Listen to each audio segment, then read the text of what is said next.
So, recipe for today is pork adobo.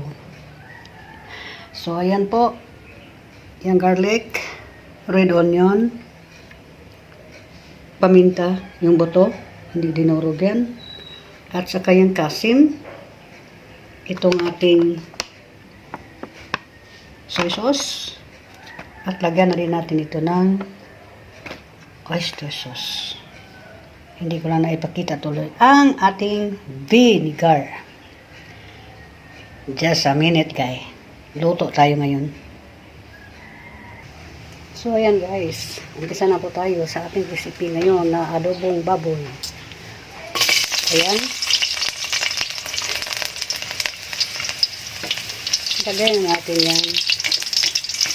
Hindi yan siya dinudurog, hindi siya ini-slice. Kasi iba kasi ako magluto ng adobo guys, hindi ako maarte.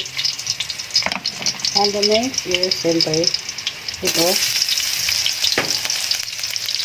yung ating red onion,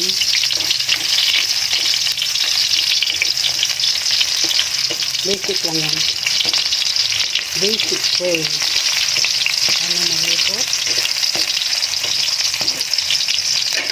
And then lagay na natin yung ating karne.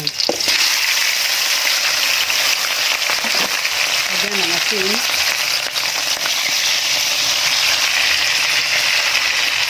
Lagyan mo lang asin. Marami ito guys. Marami ito.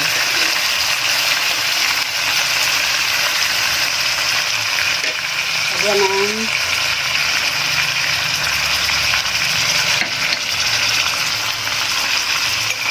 lagyan natin ang soya.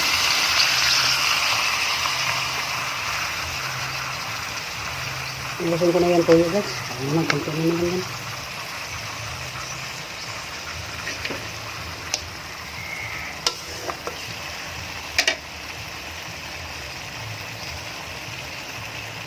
Ayan, nilagyan ko na siya ng konting suka para medyo asin-asin. Ganun talaga yung hilaw pa yan. Hilaw pa yan guys. So hayaan mo yan siya ng matagal bago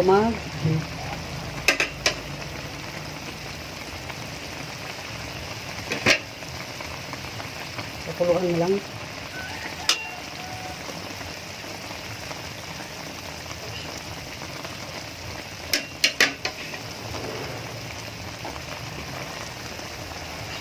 Tapos dagdagan ko ng kunting tubig po.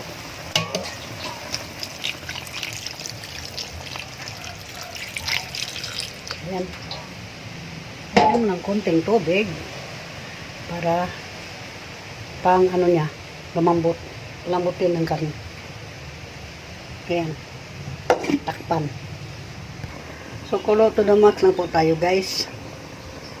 Ganun ako pag mag-adobo.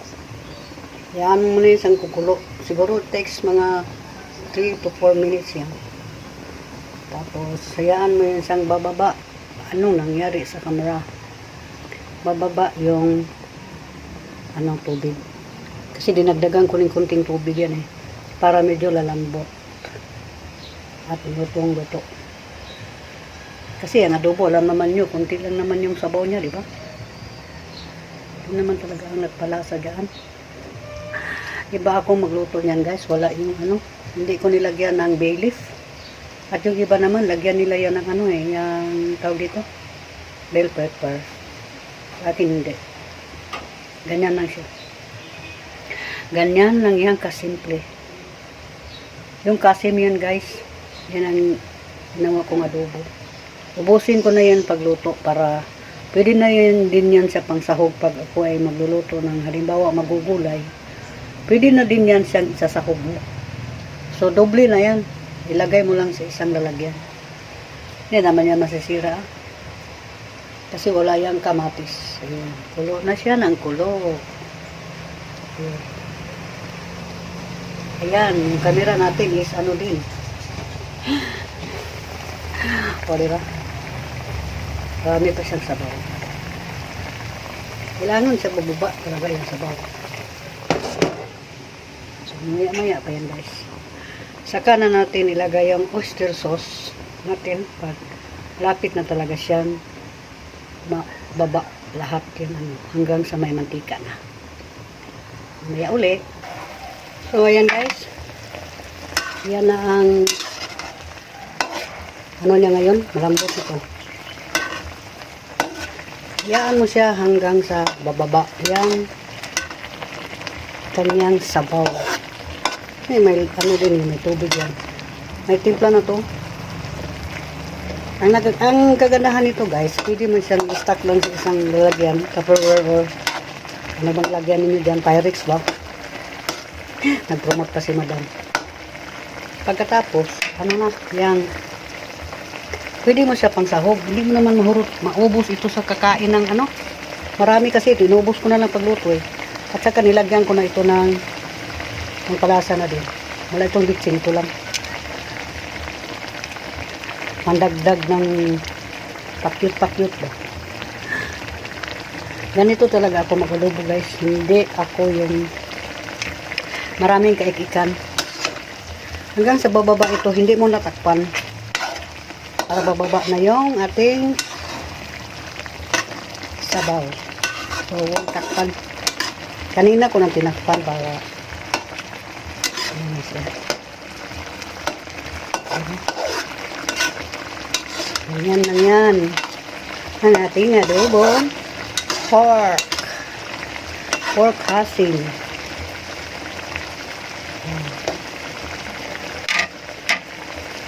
Wait lang, mamaya na ulit. Ayan. Bumaba na yung sabaw. At nagiging lapot-lapot na siya. Hindi lapot-lapot, malapot talaga. Hinaalan natin ng konti ang apoy para hindi siya masyadong dahan-dahan na yung luto niya. So, ayan. Lumabas na yung kanyang oil. Ayan. Ano bang gusto niyo guys? Pinatuyo o mayroong konting oil? Para sa akin, gusto ko itong ganis lang. Gusto ko itong ganitong luto. Ano na? Sandali na lang. At naluto na po.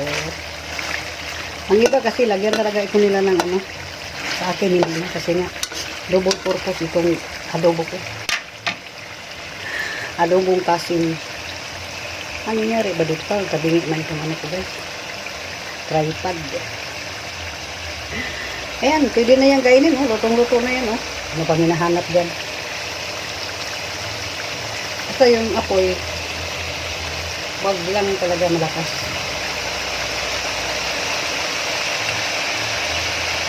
Ayan.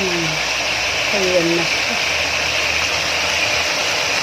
Lumabas na ang katotohanan. Yaang mantika niya. Hukay. Halo. Diba, kita niyo guys. Mabuti na lang itong binili ko is, kasim. So, marami itong laman. Kahit taba. Parang kabili yata itong ano ko. Tripod. Dami ko talagang complain doon, no? Simple lang talaga si Ninay magluto. Hindi na kailangan ng maraming mga kaibigan sa buhay.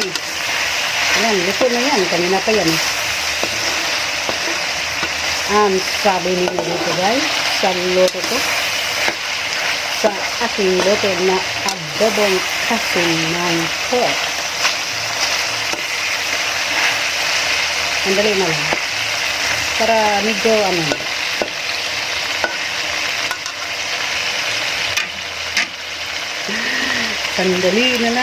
sandali na lang. So, ang nilagay ko dito is, again, ingredients natin is garlic, red onion, corn pepper, vinegar or suka, dato, puti, and toyo. Ayan na po. At nilagyan na natin ng konting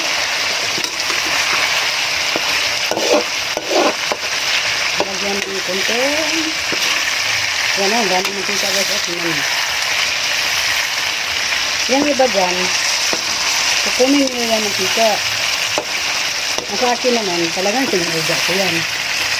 Kasi nga,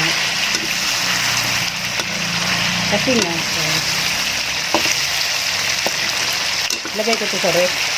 Ang sahog na din. Masyado ng ano. Masarap na talaga. Luto na yan guys.